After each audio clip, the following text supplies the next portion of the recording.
recap of I watched the Hola, aquí vamos y buenos días a todos.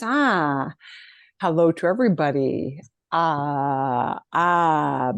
Y hoy vamos a practicar con el pasado. We're going to practice with a couple of our video things, our question prompts, and any side questions you have, of course, as always, are fine.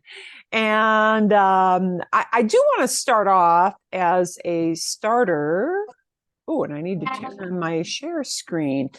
I want to say this. This actually won't be a practice thing, but it's a thing to point out. This is our little hangnail thing left over, our little hangnail topic left over from that Ser Estar video. They talked a little bit about Ista words. And so we're only going to touch on Ista very, very briefly. The way that most people first hear of Ista words, and that is words that have Ista at the end, Ista as a suffix, an ending, a hangnail that you stick on the end of a word. Usually we hear these as things that, terms that talk about professions. The first way you ever hear about Ista when you learn Spanish is dentista, yeah?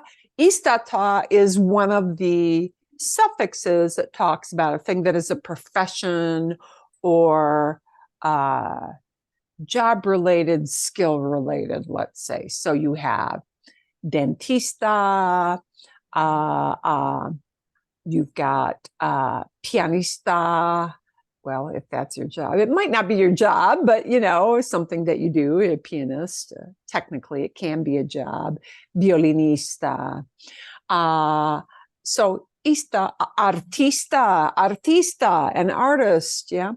So it might be either a hobby or job-related suffix, but sometimes you hear Ista, that same suffix used as something that does not have to do with a job. This is just so that it can be out there. And when it is Ista, it is always Isa. It will never be Isto with an O at the end. It'll never be that. This is one of the oddball suffixes. It looks like because it has an A on the end, it must be a feminine thing, but not really. And Ista always stays Ista. So that's true for the professional related things like pianista, artista, dentista. It is the same, and it is the same for these. So sometimes you see Ista added on to I noticed I don't even know what you call it. Yeah, turista is always turista. Turista would be another even if it's one. a man. Yeah, turista. Yeah, turista would be another example of that. Turista is always el turista, la turista. It's always Ista.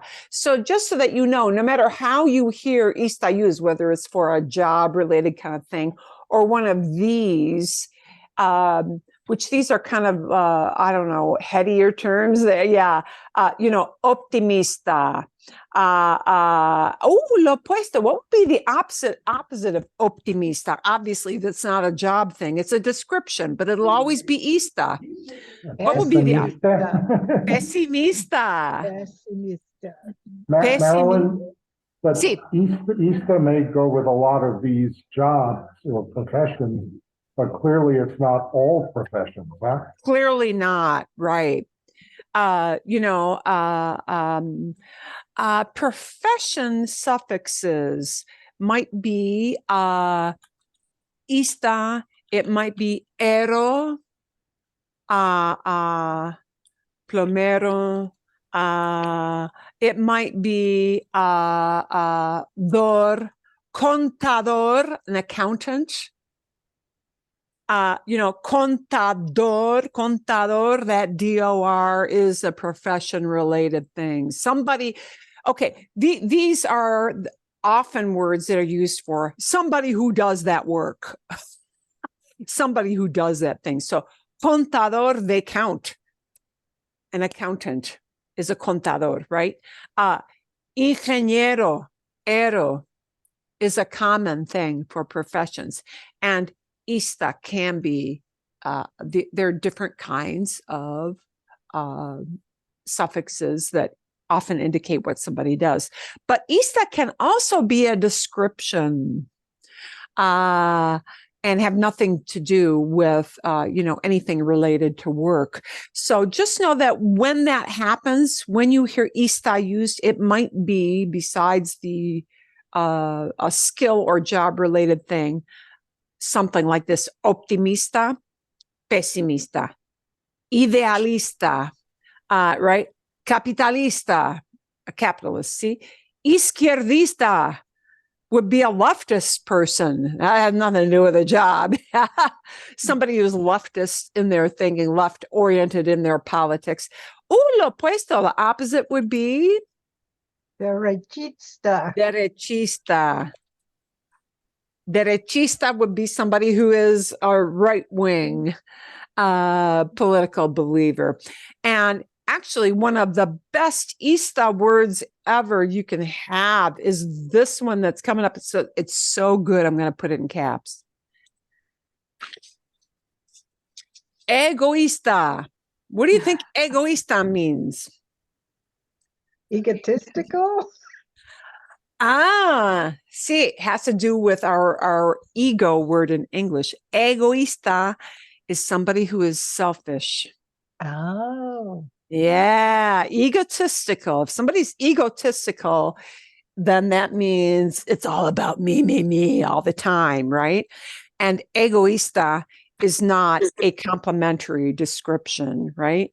But not necessarily a slam. You could say, not as a dig or a derogatory thing, típicamente un niño de un año, un niño de 2 años es egoísta.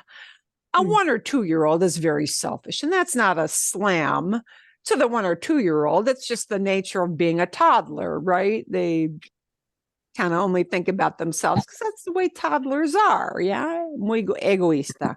But egoísta is not a compliment. So yeah. So just know, as our kind of we'll put a period on that video. This is our end piece. Ista is always ista, no matter whether it's a description or a job or skill related kind of thing. And it never goes into an ista form. So you'll never talk about your dentist, if he's a male, as el dentista. No es posible. That's not possible. It's always ista. And it'll just be the el or the la in front of it if it's a job related thing. But if it's a description, even if you're describing a male, oh, he's very optimistic. See, Jose es muy optimista. It'll always be optimista, even though you're talking about Jose, a guy, optimista. It'll always be that. Okay, para que sepan. Just So in that example, optimista would be both an optimist and a description optimist. right, Optimistic. both. Eso es. That is true. That is exactly right. Exactamente, sí. So just know that we don't change the ending on that ista thing. I don't know why that is, but we don't. Sometimes I don't have a reason for you. It just is that way. You know, the nasty truth. I don't know why, but that's the way it works. Y es así. It is that way. Okay. Bien, fantástico. We're going to come back to, because we did not get a chance to work on this, we're going to come back to the prompts we had from the Brenda video with the statue that came alive kind of thing. Yeah, we did not get to our, and the point of this is talking about things in the past. So the ideas we are practicing or the skills we are practicing is talking about things that happened in the past. And to do that, we have to interweave, because that is the way it generally goes, the imperfecto, the aba, or ia endings. And imperfecto is always easy to use because it has very few irregulars. Okay. And imperfecto always generally gets, except for the only three irregulars in the whole language, aba for AR endings, and ia for IR endings. And imperfecto will talk about repeated activities that happen many times, and we don't really know when it, things that were habitual. It is also used, super important, for descriptions in the past. So anytime you describe a person or an object, a thing in the past, it will be imperfecto when you describe things. Somebody was optimistic. Drag that optimista thing, yeah? Or something was blue. It was a certain color. It was pretty. It was ugly. I was tired, right? All those will go into that realm of imperfecto. But when we talk about the events that happen that move the story forward, okay, and they happen in sequence, and they have a marked time period. Any events we talk about will be pretérito. So the challenge for us as English speakers is, how do we interweave those? Okay. And the reason it's challenging is that we don't really have two different kinds of past tenses in English that have specific jobs like that. We just, have the past. That's it. But you do have to think about these in Spanish. So what we want to do is get to some descriptions of places and descriptions and events, possibly. So you will have to split up your storytelling as need be. Use imperfecto when you go into description mode. Use pretérito to tell what you did, okay, in the course of your storytelling. So let's take a look at this first bubble group of ideas. La última vez que tus amigos te visitaron, the last time your friends visited you. And that visitaron has to be pretérito because they visited you the last time, and that was a specific period of time. So that's visitaron.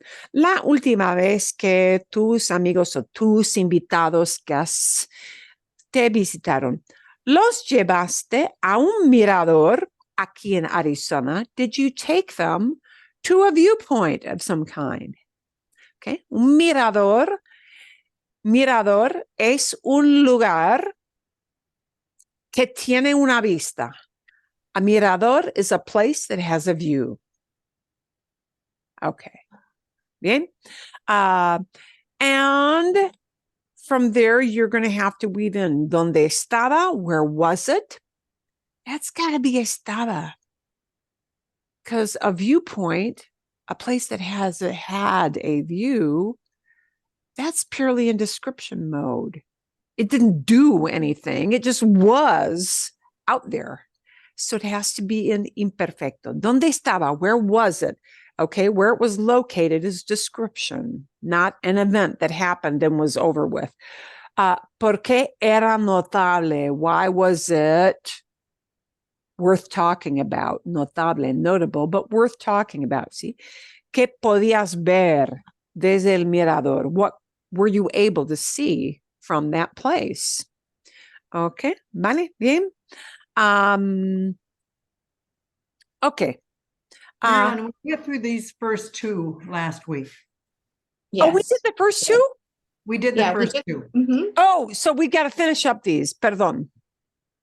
Just Tres, número tres, three? tres y cuatro. Tres y cuatro. Gracias. Thank you for reminding me. Okay. Sí. These are more everyday kind of things. Sí. ¿Qué hiciste entre semana? Y entre semana es weekdays. Sí. Not Saturday, Sunday. ¿Qué hiciste entre semana? What did you do? And this would probably be more primarily pretérito because you're talking about events, right? But you may want to weave in some imperfecto if you do description. Okay, ¿qué hiciste entre semana? What did you do on the weekdays?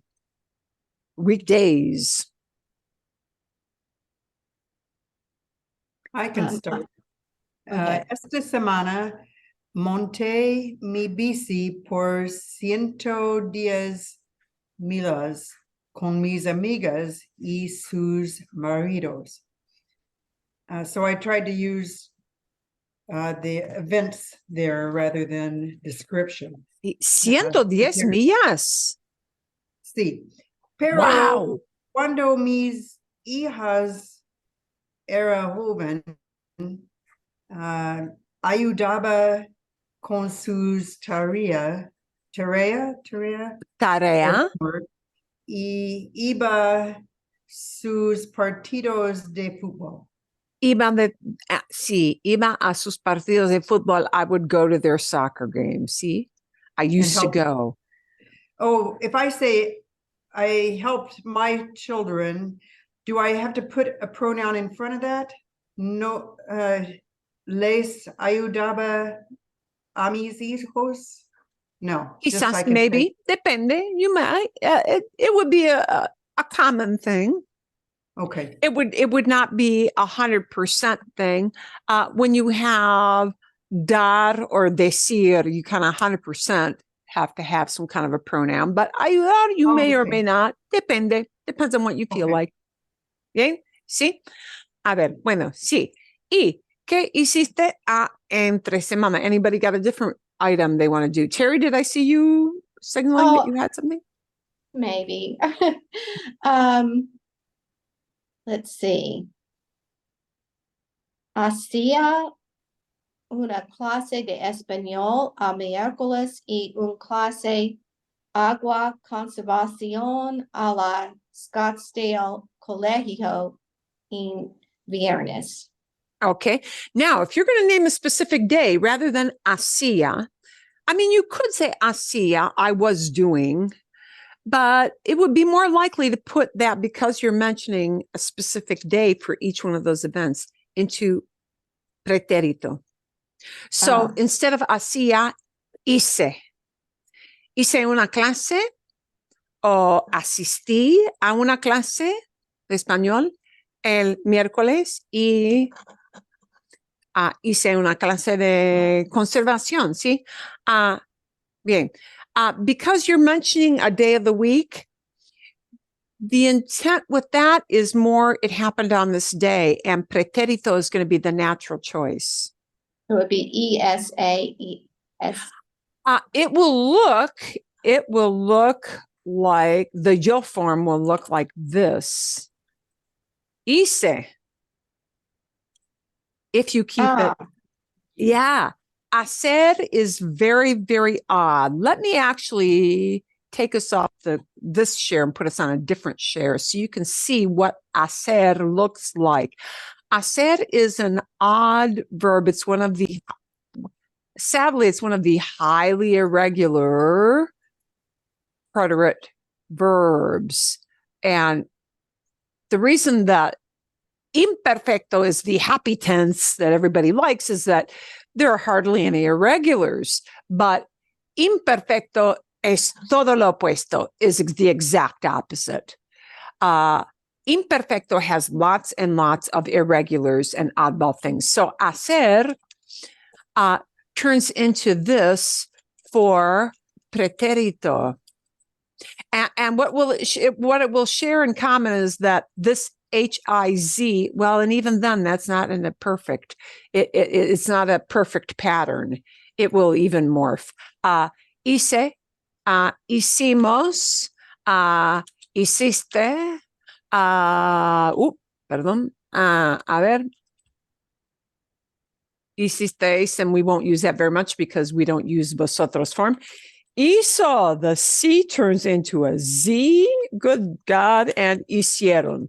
Okay, and why does that turn into a Z for hizo?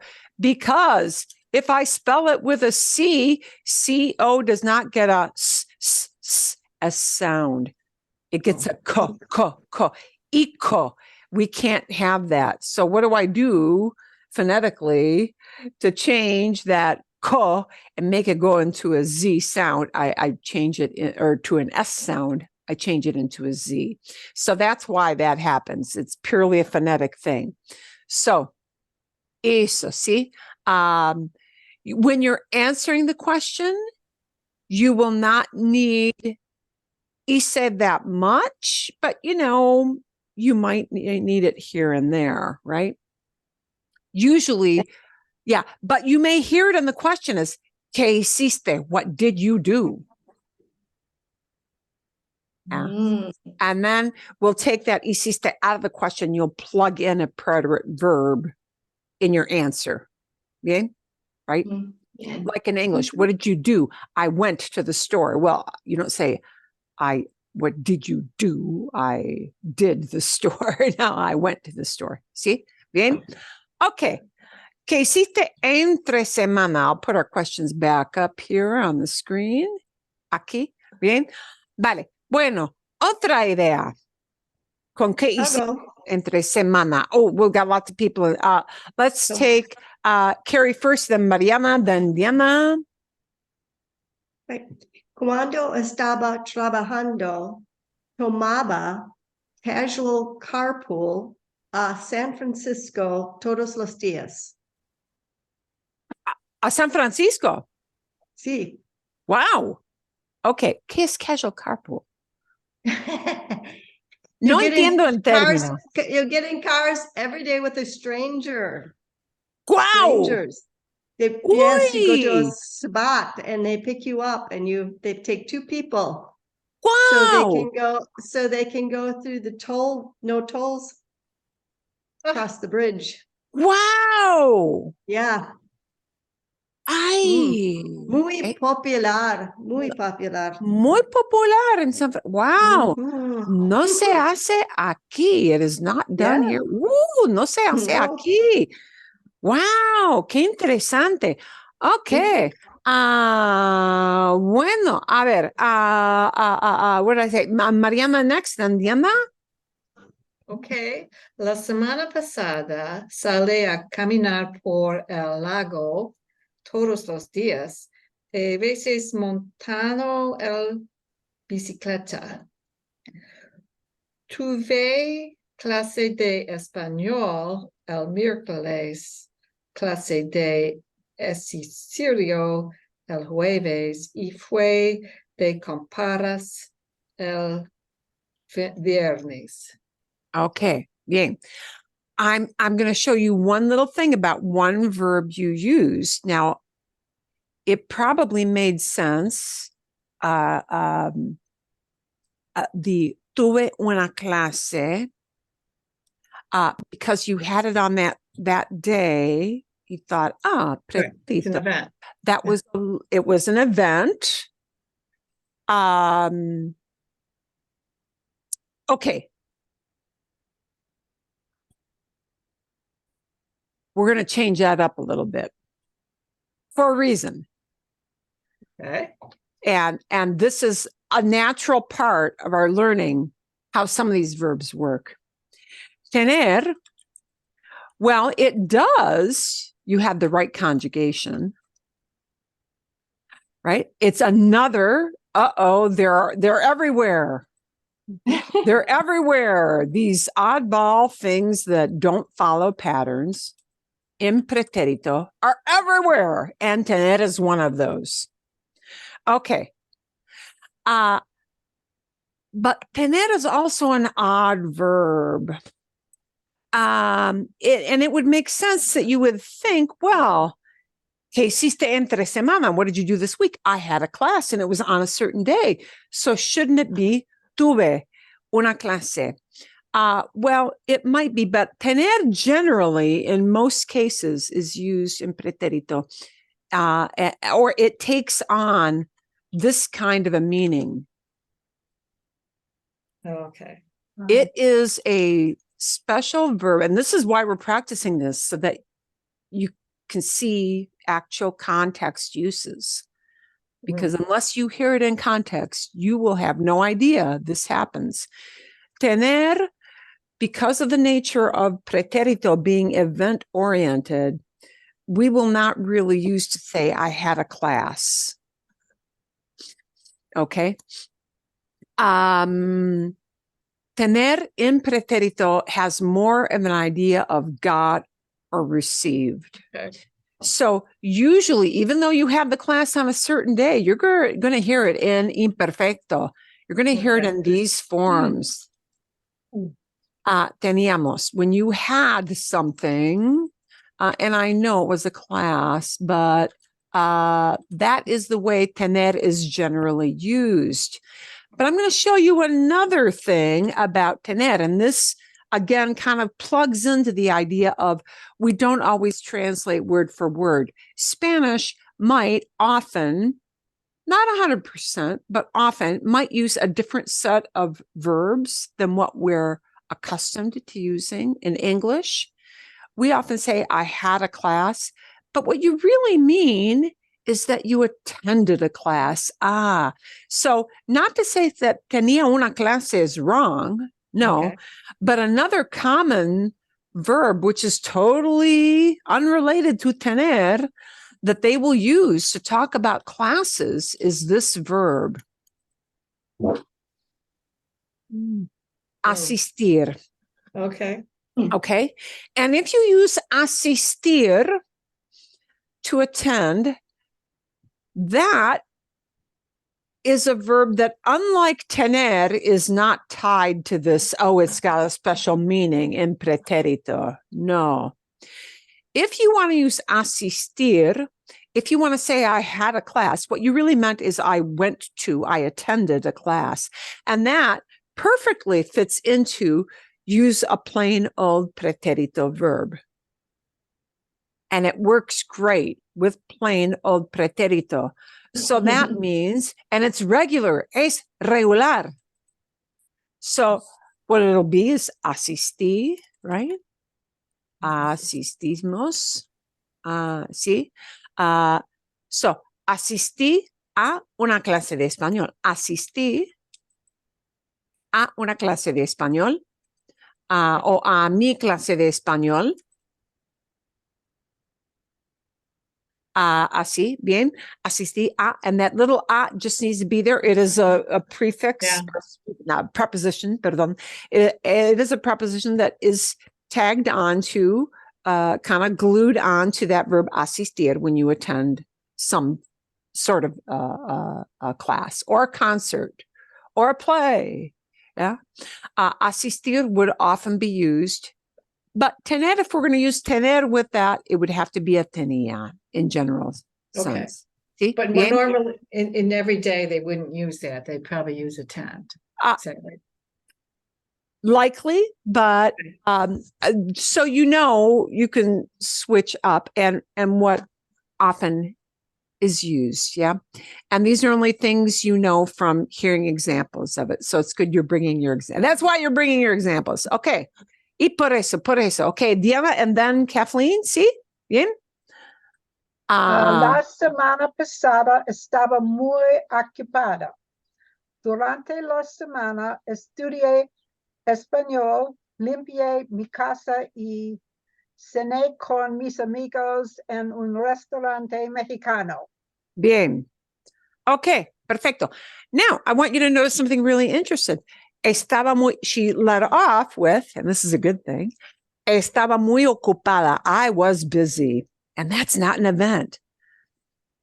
I was busy is a description. It's not an event. So she had to flip over into imperfecto mode just for that one thing. But then she listed the different events, and that all went into pretérito mode. Oh, and there's another one. Estudié español. I studied. That's another thing instead of asistí. Ah, bien. Okay. Bien. Así es. Okay. Fantástico. Buenos ejemplos. Sí, Kathleen. Una pregunta Sí, primero. dime. Is it okay to say yo fui a clase? También. Sí, sí, sí, sí. Okay. Exacto. Sí. Wow. Okay. Esto es excelente. This is really great because you're seeing how we can switch it up. We can switch up different verbs where, sometimes you might just say, I had class, but yeah, ir works really great and it perfectly goes into pretérito, right? Because specifically there, bien, bien, bien. Let me show you again. Kathleen, what a great question. The fact that you're bringing these questions really super helps because it helps to show how this is why it shows why this pretérito imperfecto split is such a stinker for English. It is a stinker for English speakers. Could I just say fui a clase? Fui a clase de español. Fui a la clase. Yes, you can. And okay, that's problematic only because ir is super odd. Right? Ir is again, it's in that hacer, tener, odd mode of it is one of the verbs that is highly, highly irregular in pretérito. Fue and fueron. Okay, so strike number one is ir is very odd, right? Where does that F come from? Who knows? Plus, ir shares with ser the same preterite forms. Oh, how odd is that? But you'll always know that it's referring to ir because it'll be fui a, fui a.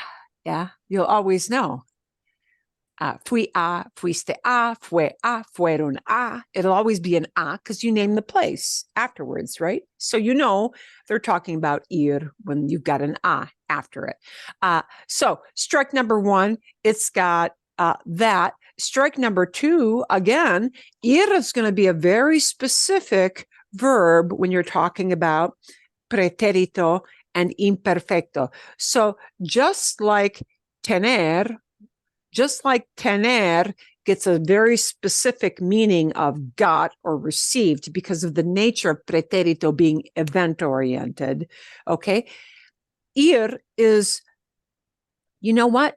You're usually, for most conversational purposes, going to hear it in the fui, fuiste, fue, because most of the time when we use ir in the past, you're saying you went to a place, okay?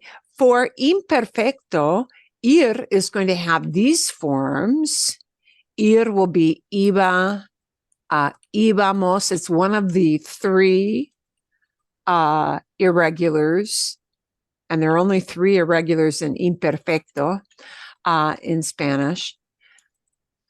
But those iba, ibas, iba are only specifically used when you say used to go. It has to mean used to, a habit, hábito.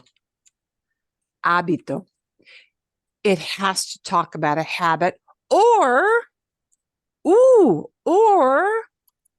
it has to mean was going to.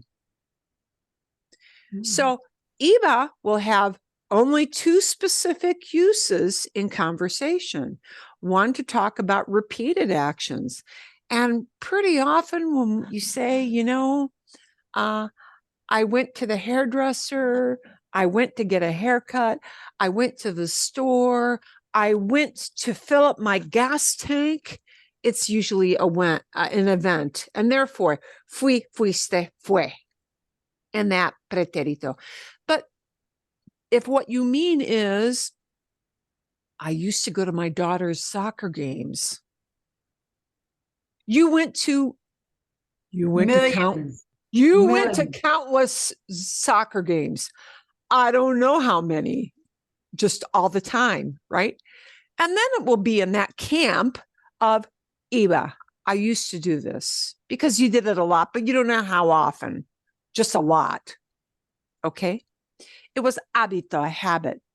And the other common use of iba, the second use of iba, is when you specifically mean I was going to do something, but maybe your plans changed.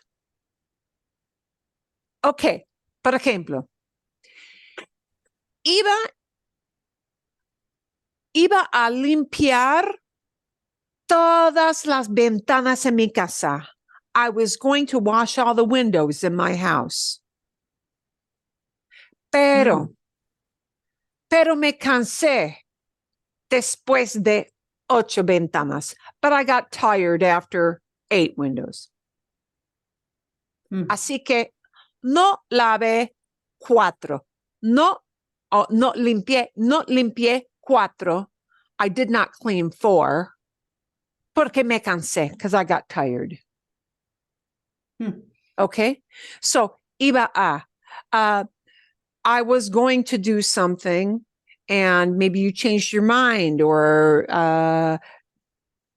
something else happened that interrupted, and you didn't manage to get it done. So, was going to will use iba a.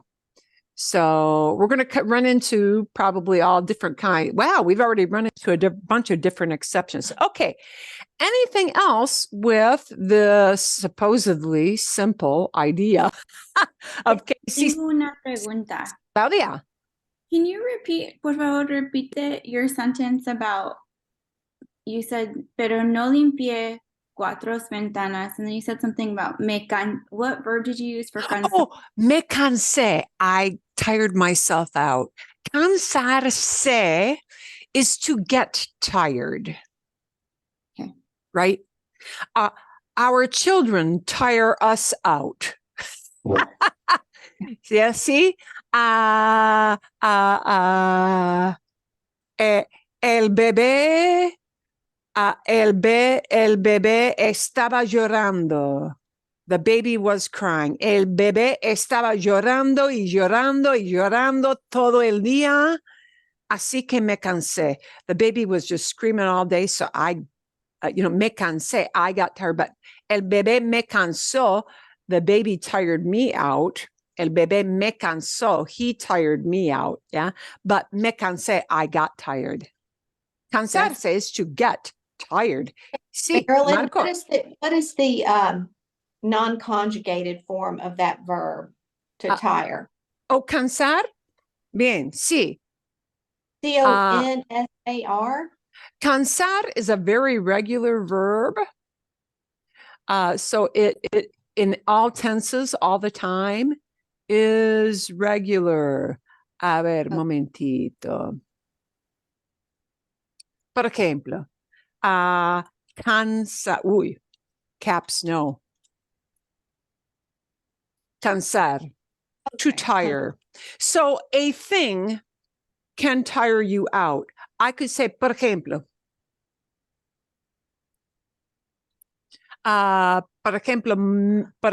sí, trabajar en el jardín me cansa durante el verano. Working in the garden tires me out during the summer. It wears on me. It makes me tired. Me cansa. It makes me tired. Cansar, muy regular. Okay? Very, very regular. It'll follow all AR patterns. Okay? But if what you mean instead of working in the garden makes me tired, if you want to say, I got tired, see? It would turn into cansar in pretérito, or maybe imperfecto, kind of depends on the spin you're putting on your story. It could be me cansé Me cansé trabajando en el jardín. I got tired working in the garden. If the spin you want to put on it is rather than I got tired, the spin you want to put on is I was getting tired, or it was wearing me out. Okay. You might say, you know what? This is the idea I want to put. Me cansaba trabajando en el jardín. So the thing to know about pretérito imperfecto, wow, one of the many things. Sometimes it's very pretérito, very event oriented. But sometimes, depending on how you're telling the story, if your emphasis is more on how you were feeling, you might choose to pop it into imperfecto to give it that feel. Because imperfecto is more common for description, therefore talking about how I was feeling. Feelings, health, related things tend to go into imperfecto, unless you're talking about a boom, this hit me like this is the me cansé is more of the idea of I got tired. Wow, when I finished, boom, I got kind of flattened out from that. Bien? Okay. A ver, bueno. Okay. Preguntas. Yeah, I have a question. Sí. So a few minutes ago, we were all talking about, I had attended Spanish class. What a coincidence. we all did that during the week. And I was just kind of wanted to check whether, and clearly, I attended a class. That sounds clearly like an event, and using rhetoric.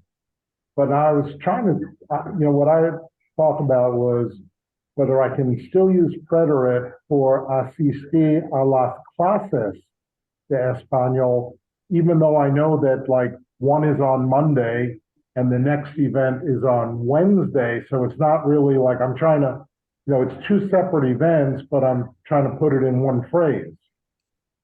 But two tends to be definite. So, pretérito. Asistir 2 días. Yeah. When it's clearly defined, when it's clearly in your mind defined by this number, pretérito is the right choice. And you might say you did something 3 times in a week. ¿Sí? Por ejemplo, lavé la ropa, lavé la ropa entre semana. And maybe I did 3 loads because I did a medium and a dark and a white load. Yeah. Women think that way. Probably men don't worry. My husband wouldn't worry like that. I'll throw it in. For what it's worth, I'm trained whether it goes in this hamper or that hamper. Yeah. My husband was oddly really well trained. And then 5 years ago, for some reason, the whites started going in. I'm like, why? Why did this change after a habit of over 15 years of getting it in the right bin? I don't know. Just for the small joke here, the real problem is whether or not something can or shouldn't be used with softeners. Sí, toallas no. Pero la ropa sí, ya. Entiendo perfectamente. Sí, bien. Muy bien. Excelente. Bueno, más ejemplos, las cosas que hacemos en la vida, the things we do in life, ¿no?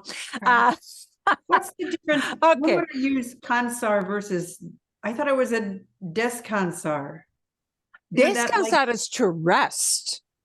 Oh, Cansar is to tire. That's Okay. why estoy cansada, I am tired. Okay, In the state of worn out.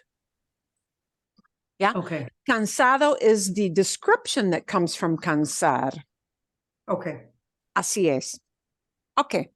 And this shows how our words kind of in Spanish often morph, which I guess our English words do too. It's just that we don't think about it because, but we do Is every it- day. Is it a coincidence that estoy cansado sounds very much like estoy casado? Is it a coincidence? No. Sí, es coincidencia. It's Okay. It's kind of a joke. The joke is the guy who says, "Estoy cansado de estar casado." I am tired of being married. It's the kind of like it's a pun. It's a pun. Play on words. Pero sí es coincidencia. It is, yes, a coincidence. Okay. Hay más ejemplos de qué hiciste entre semana. Are there any other examples of what you did midweek or middle of the week? Middle of the week. ¿Sí o no? Sí. Nada. Okay, vale. Bueno, vamos. Let's take a look. Siguiente. ¿Qué pasó la última vez que llegó? ¿Qué pasó la última vez que llegó una tormenta de monzón? What happened the last time a monsoon came through? It might be a mix of descriptions and events. It might be a mix. Okay? Bien, Terry. Okay.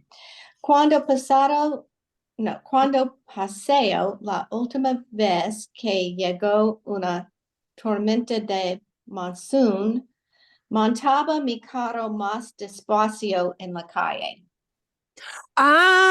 Sí. Sí.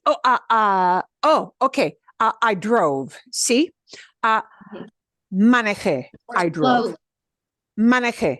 And here we're talking about, and it won't be, it would only be manejaba if I also described other things that happened during that drive. Okay? Por ejemplo, I'll give you an example. And you know what? I'll put this up visually so that you can see why this happens. Because if I just say it, it'll be in your brain, but hard for you to visualize as well. If I just ask, ¿qué pasó la última vez? And by the way, you could start it out with lo que pasó fue. What happened was. But you don't really need that. See? Lo que pasó. What happened? What you'll just do is name the stuff that happened. Okay? If I just want to say, and only this thing, I drove slowly, because that's what you do, right? It'll be one of these two ideas, because there are two verbs that talk about driving or rode in the car, right? Manejé,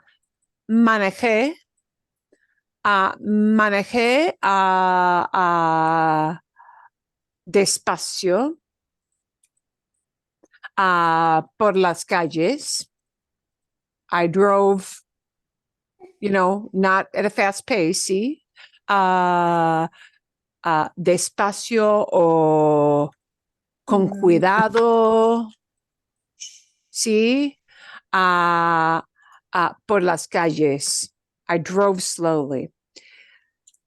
Because it was an event that came through, probably manejé, or if you use conducir, conduje. It's another odd irregular. Conduje despacio o lentamente, ¿sí? O con cuidado por las calles. Because what you're really saying is I rode through the streets, yeah? And what you did was you were driving. Okay. Montar as in road is used for things like bicicleta, motocicleta, Wow, God help you if you're on a motorbike during a monsoon. Sorry, see? Montar for ride is when you actually mount, get on something and, you know, pedal or, yeah, you got the vroom vroom with a motocicleta, moto, right? But generally, you know, you drove through the streets. If you just rode in a car, you were in the car, right? But when could I take that manejar, which is a super common verb that means to drive, when could I actually put it into imperfecto? Here is how the game changes if I put manejar into this form, manejada. If I use manejada in imperfecto, this is what will happen. Somebody mentally will be doing this, mind you. Okay, I'm tapping my foot, waiting for manejada por las calles. I drove through the streets. And they're expecting something else to happen if you put it into manejada. You will hear manejada por las calles, manejada por las calles. Y un ejemplo. Y vi y varios carros de policía. And I saw a bunch of police cars because they were escorting people through. They're expecting to hear an event that happened while you were driving. If I asked what happened the last time a monsoon came through and you say, and all you want to emphasize is, I drove slowly. Pretérito. If you say, manejada despacio, lentamente, con cuidado. If you say, I drove slowly, but you put it into manejada, they expect, okay, and what happened while you were manejada? That the manejada was background action and other things happened. Here is another event that could happen. Manejada por las calles cuando cayó un árbol. When a tree fell. See? If you use manejada, they expect that was happening for a while and that you're going to be adding in more ideas of event. While this was going on, this happened, this happened, this happened. Thank you. Así, bien. Now, you know what? That's kind of a hard thing to get used to. Yeah? Because in English, we don't have that distinction at all. Okay. Otra idea. ¿Qué pasó la última vez que llegó una tormenta de monzón? Pat, let's hear from you. You haven't heard from me yet.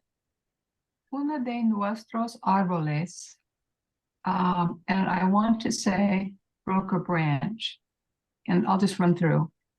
Se rompió una rama grande y lo cortamos y pusimos en frente de la casa.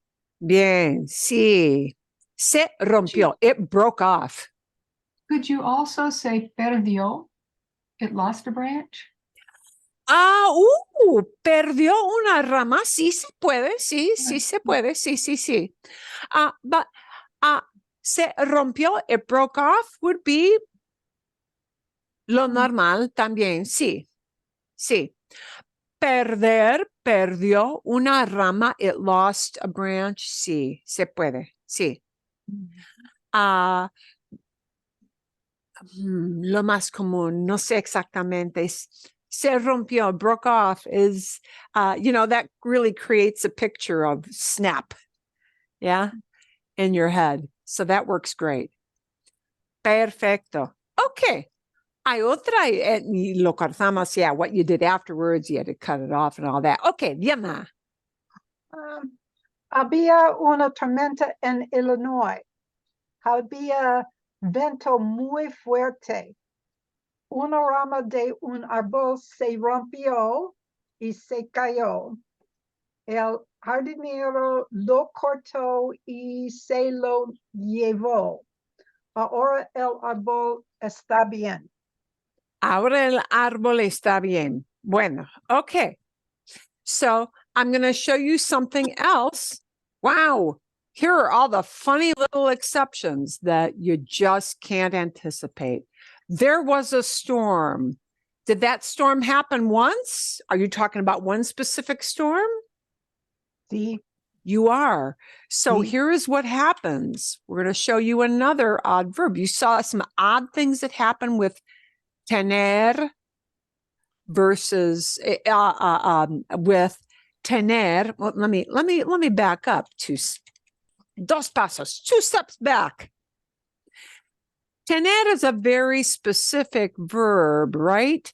If what you mean is had, it'll be imperfecto. Oh, okay. If what you mean is got, it'll be pretérito. And to be honest with you, this bit of had is probably what we say more, what we're more likely to say in a typical conversation. So you're going to wind up hearing tener more in imperfecto, more commonly than pretérito, just because, I had no money. I had a blue car years ago. Yeah. Okay. Bien.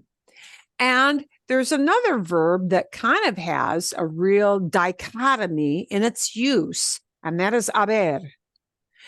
And that is haber when we mean it in that,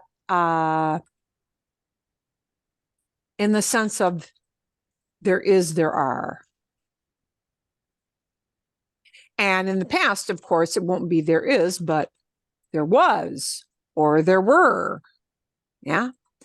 Haber has a real dichotomy. First of all, it's only going to get one form because it, there was or there were. We only use one. Right? Presente, it's only I. So in the past, it's only going to be one form, but it's going to be one of these two. Hubo. Perdón. Hubo. For there was or there were. And había. For there was, there were. And to be very honest with you, general everyday speech about the everyday piddly things of our lives, había will probably be the more frequently heard. Okay. But in Diane's case, she was talking about a storm that swept through. And hubo is used for events. And a storm is considered an event. So I guess that begs the question, how do I know if I use hubo, una tormenta, or había una tormenta? There was a storm. Well, generally a storm is going to be an event-related thing.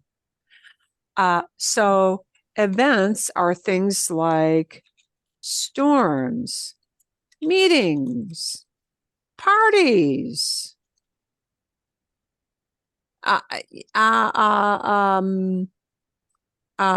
maybe a conference.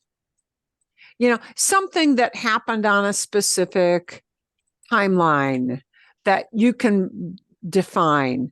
Let's take conference out because that's kind of a meeting, isn't it? Accidents. A fire is an event. A car crash is an event. What about a game? Partido de soccer, partido de football. Oh, Was a football game. quizás maybe, but depende. It kind of depends on whether somebody's really in descriptive mode or not for that, I think. See, hubo un partido. Yeah, there was a game and they're talking about last night. It might be. Sí, hubo un partido. Sí.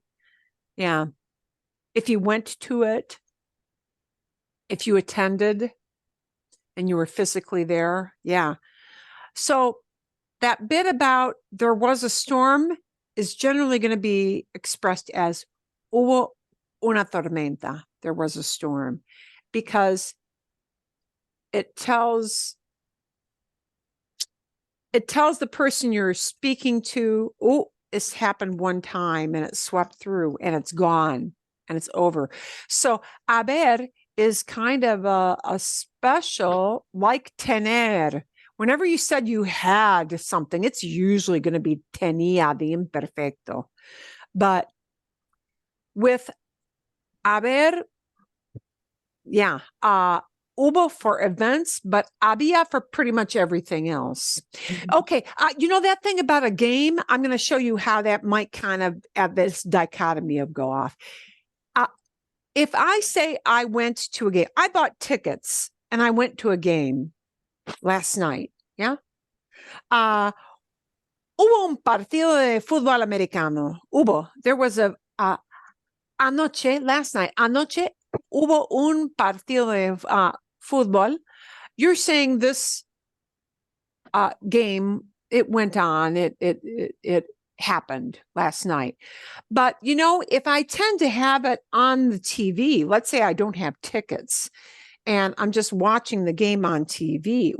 Anoche había un partido de fútbol en la tele. Wow, last night there was a football game on TV. I didn't really go there and it was on the TV. So I'm really more in descriptive mode. Había un partido de fútbol en la tele, and I was watching, right? That game might have been, I might have saved it on recording and it wasn't really going on when I was watching. You're more in descriptive mode, but you're going to hear había more than you hear hubo. You're going to hear tenía more than you hear tuvo. But it is kind of a case-by-case thing, isn't it? So this is why it gets confusing for those of us who are English speakers. Okay. Hay otras ideas con qué pasó la última vez que llegó. Bien, Jan.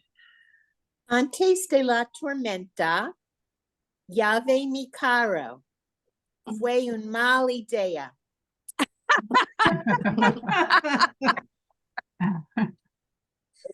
Qué mala idea. Sí. Okay. So let me add to your idea. Antes de la tormenta, lavé a mi carro. I washed my car. Qué mala idea. Después de la tormenta, las ventanas del carro estaban muy sucias. They were very dirty again. ¿Sí? Estaban sucias. Estaban cubiertas de polvo. They were covered with dust. And now I'm describing. So, estaban cubiertas de polvo. They were covered with dust. Or, estaban sucias otra vez. They were dirty again. See, and now I'm describing they were dirty. The fact that they were dirty is not an event, but they were dirty after the storm. But when I washed it, that was an event and it happened and it was over. ¿sí? Bien. Una pregunta, Sí, sí, dime. Lavar, you said lave a mi carro. So lavar is a verb that has the a after You it. wash your car. You wash your dishes. You wash your clothes. Yeah.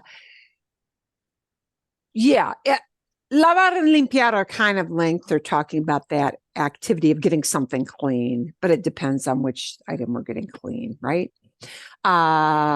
Usually, limpié el baño. I cleaned the bathroom because I don't usually wash the bathroom. Yeah, but you do wash your car. Yeah. You do wash your clothes. Bien. Ok. Otra idea con la última vez de que llegó I can una go. tormenta. Mi casa tiene una vista de las montañas. Vi las nubes y la lluvia por muchos minutos antes la tormenta llegó. Fue hermoso y poderoso. Bien, muy bien. Fue hermoso y poderoso. It was beautiful and powerful. And actually describing it with fue hermoso is probably okay because she's talking about a specific event that blew through, happened, and then blew out. But she's talking about the event of that storm that swept through. So fue works. Would it work to say era? Work, it would be okay. You wouldn't be misunderstood. Era and fue are tough ones. When we use ser in the past, fue will convey a kind of done and over with idea, whereas era will convey an idea of I am describing what it was like. And actually, la semana que viene, next week, you're going to get a video on this. One of the hardest verbs to use in the past is ser.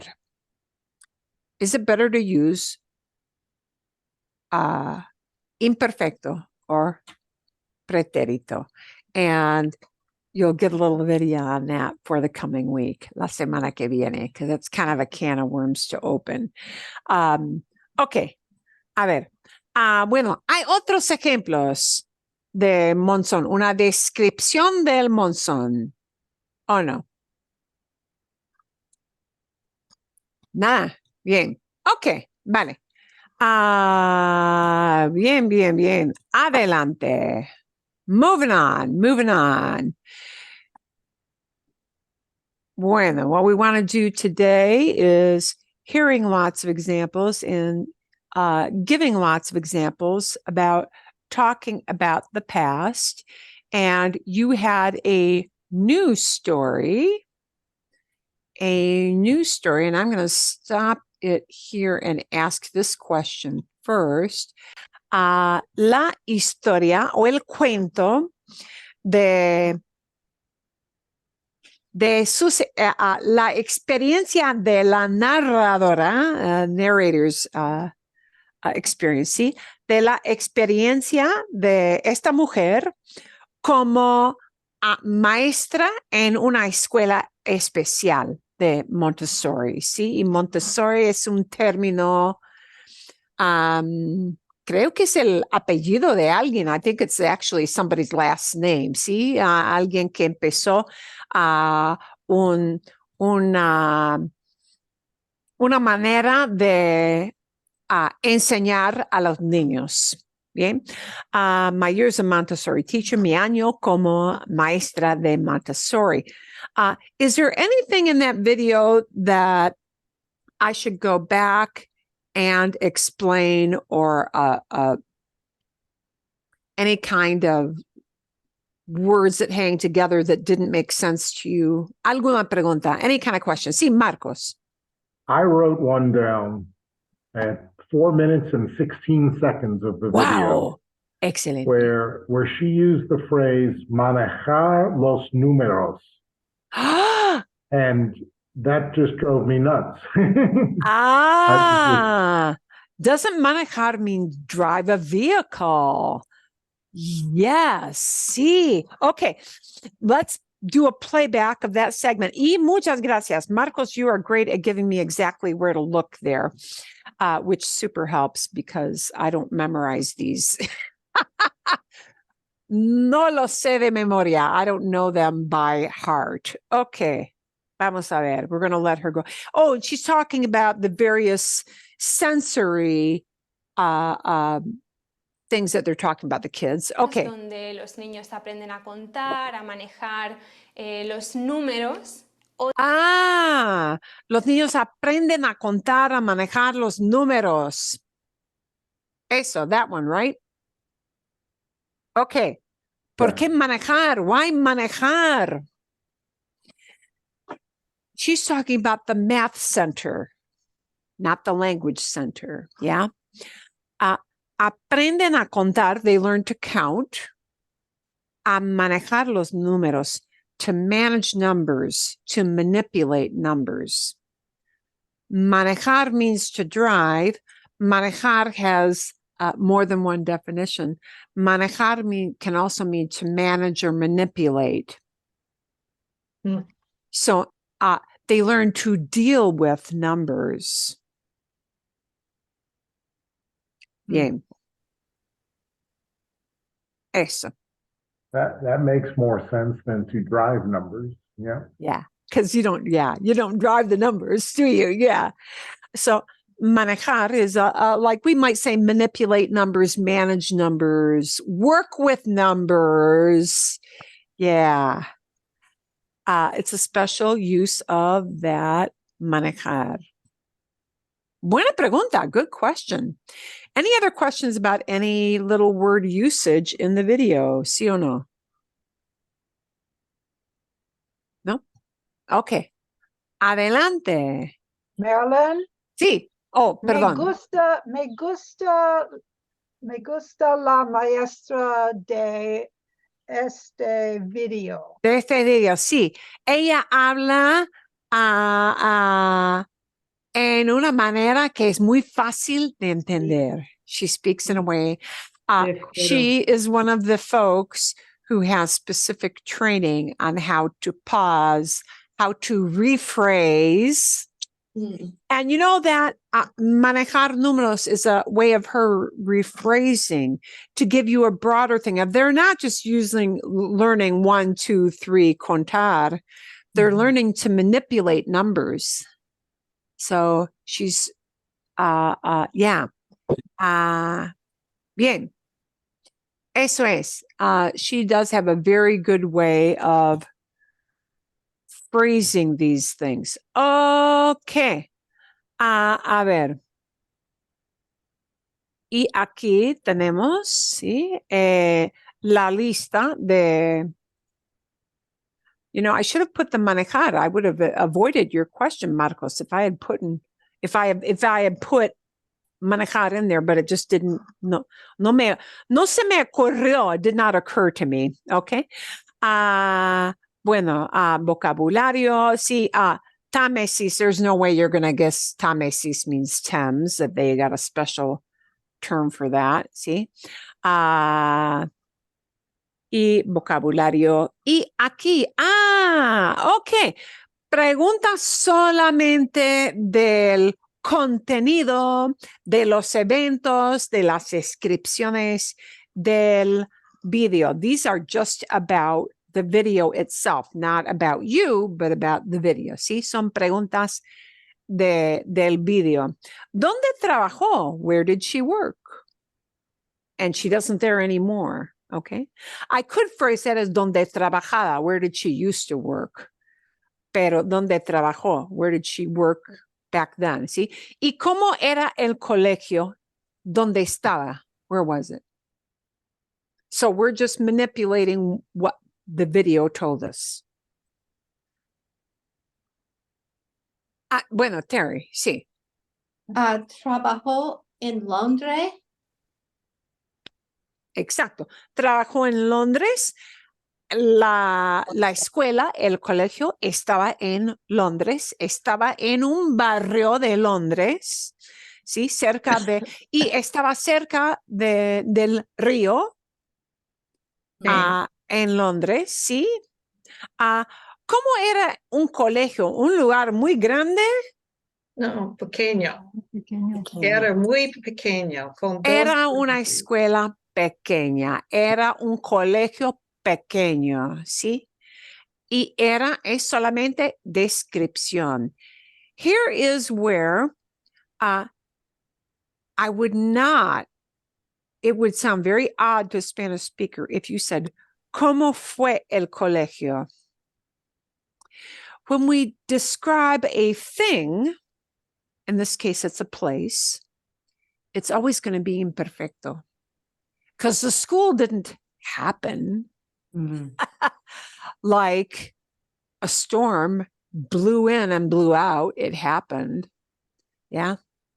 So it's always going to be imperfecto to describe what that school was like, what that building was like. See? Okay.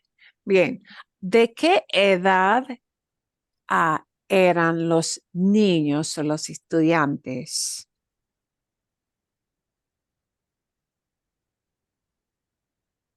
Bueno, Kathleen. La mayoría de los niños tienen 3 años. Sí, la mayoría tenían como 3 años o 4 años o 2 años. Sí, 3 creo, sí. La mayoría tenía como 3 años, sí. And notice when I say they were, I could say this would be the usual. Tenían 3 años. They were 3. Yeah. And usually when we talk about a number, we use tener. But if I just said they were young, I'm not going to use tener. If I just say they were really little, eran pequeños, ¿sí? Eran pequeños, eran chiquititos, eran muy jóvenes, right? They were young. ¿Qué pasó? Oh, great. National alert. It worked. Yeah, it worked. Thank you. We're not being nuked. Okay. No, not yet. Sonó mi teléfono con la alerta. Okay. Bien. So notice when I talk about age, it's always description. So it's always going to go into imperfecto. Tenían 3 años. If I mention an exact age, it'll be tener with años, right? Tener, número, años.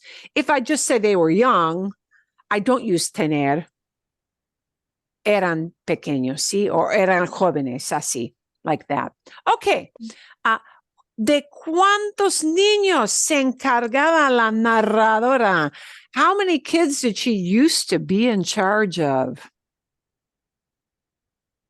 24 en la clase. 24, pero ella específicamente menos. 8. Como 8, sí, sí. En toda la escuela, sí, sí, pero ¿de cuántos niños se encargaba? How many she was in charge of at any one time? Sí, eran como 8. Sí, ella nos dijo, she told us, ella nos dijo que por ley, according to the law, por ley, un maestro o una maestra se encargaba de como 7 u 8 niños. Ok. ¿Cómo estaban organizados los espacios? ¿Tenían una clase, un cuarto grande con 24 niños todos juntos? No, Tres. sí, Mariana. Tres. Una sala muy pequeña, una sala más grande, una pequeña patio. Sí. ¿Y por qué? Sí, Um, la escuela estaba dividida, sí, entre 3 espacios más o menos. Sí, ¿y por qué, Mariana? Una sala pequeña para niños de premia, una sala más grande para niños preescolar, una pequeño patio para los niños juegan, Para jugar. Jugar con algunos juguetes. Sí, juguete, sí, Juguete. sí, un patio para jugar afuera, al aire libre, ¿ya? Outdoors, sí, eso así, sí. Y ella nos dijo que hay una área para los sentidos como olfato y tacto, ¿sí? There are like all those little spaces for tactile and smell and all the senses. Números. Sí, eso, sí, sí. Bien. ¿Y cuál es la filosofía general de este colegio? ¿Cuál es la filosofía general? What's the general idea? Sí, sí. Diana. En esta escuela Montessori, los niños pueden hacer, pueden elegir qué van a hacer. Sí, los niños, la filosofía es que los niños eligen, they choose, eligen la actividad que ellos quieren hacer. ¿Sí? What is that verb, lejían? Like, Elegir, elegir. eligen, sí, como a ver,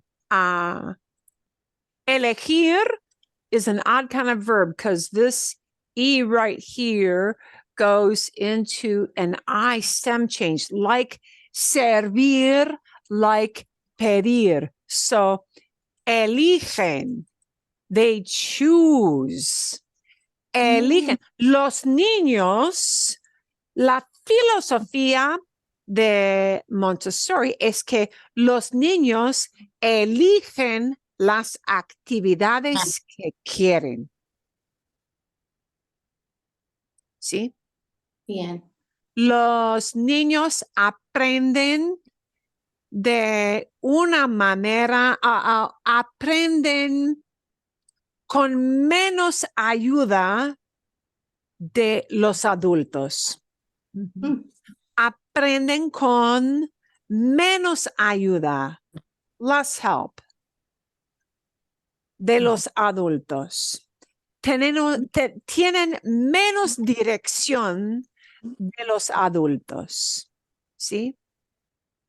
No están en un salón con la maestra frente a todos los niños, hablando y hablando. Los niños hacen cosas, sí, hacen cosas que eligen. They do things that they choose. Es la filosofía. Ok. ¿Qué le gustaba la narradora de este trabajo? What did she like about this job? ¿Qué le gustaba? What did she used to like? And notice we use gustaba here because she did this for a long period of time and she liked these things. It's not like, oh, I walked out of there and this is what hit me. That's gusto. An impression that you have when you walk out. But gustaba, what did she used to like? Because she worked there a bunch of days. Ella aprendió mucho y ella conocí un buen amigo. Conocí, she met, conoció conoció a una buena amiga. She met a good friend there. ¿Sí? Y aprendió mucho. Aprendió mucho. Aprendió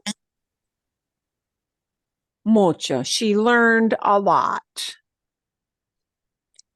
Aprender generally is used a little bit more with pretérito. It just is.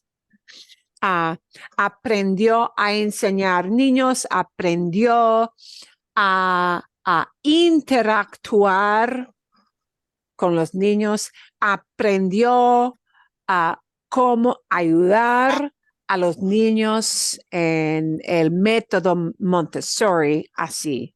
Bien. Bueno, algo más, anything else que le gustaba, something that she used to like.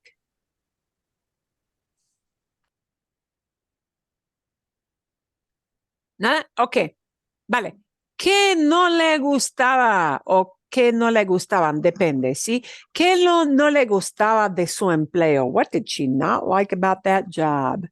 There were a couple things she mentioned. No le gusta trabajar muchísimas horas. No le gustaba el horario. El número de horas de trabajar. ¿Sí? No le gustaba trabajar muchas horas extras. No le gustaba trabajar a tantas, so many. Tantas horas extras en esa escuela. Sí. ¿Algo más que no le gustaba? Ella no le gustaba los bajos salarios. El bajo salario. Another word for salario is sueldo. Sueldo is your wages, your salary. Another word for, salario, sueldo. El pago. No le gustaba el pago, the payment. ¿Sí? Porque no pagan mucho a los asistentes en el colegio de Montessori, ¿sí? Y no le gustaba el pago, right? But notice it'll be gustaba. She didn't used to like her rate of pay. She didn't used to like the number of hours that she had to work, okay? And those were daily things that happened over and over and over again, or weekly things in the case of pay. Sí, eso es. Sí, bien, vale. We will get to these next week. But you see, you guys came up with a lot of really super good questions about that dichotomy of we've got to flip between imperfecto and pretérito to talk about describing things in the past. And you're probably going to come up with similar things. But we saw some similar types of things that haber gets a couple of different kinds of uses. Yeah. But it's kind of hard to draw that line. With haber, it's a little bit easier to draw that line because events will get pretérito, hubo, and those are probably I would say fewer and far between versus just saying there was. Oh, there was a clear sky. That's going to be imperfecto, había. Yeah, description. But it really absolutely depends on the context of what you're going to be using. So you may come up with more specific questions about that when you talk about these questions we're going to start with next week are talking about you yourself, not the video. See? Eso? See? Bien? You're going to get a second video, or well, a new video, because you don't have to rewatch the Montessori thing again. You're going to get a video on that problematic verb ser in imperfecto versus pretérito. When do I use fue, pretérito, versus era, imperfecto, for that verb ser? You're going to get a really super helpful video on that, chock full of examples. And ser in imperfecto versus pretérito, era versus fue, is going to kind of have a feel like haber of hubo versus había. It's going to be in a similar kind of vein to what happens with haber in imperfecto versus pretérito, but it's a super helpful video. And I'm going to have a storytelling video as well. I think it's going to be something that shows you the same story in present versus past versus future. Yeah, which is an interesting thing to do. And we'll have some ideas tied into that for the coming week. ¿Está bien? También. Muy bien. Excelente. Y eso es todo. That's it for today. Es todo para hoy. That's all for today. Bien. Gracias. And you came up with very good examples and very good things that let us show you how some these verbs can be very, very oddball with talking in the past, but you have to just get comfortable with hearing lots of examples. That's the only way to dive in and make mistakes and learn how to navigate the funny patterns. See? Bien? Bien. Gracias. Sí. Excelente.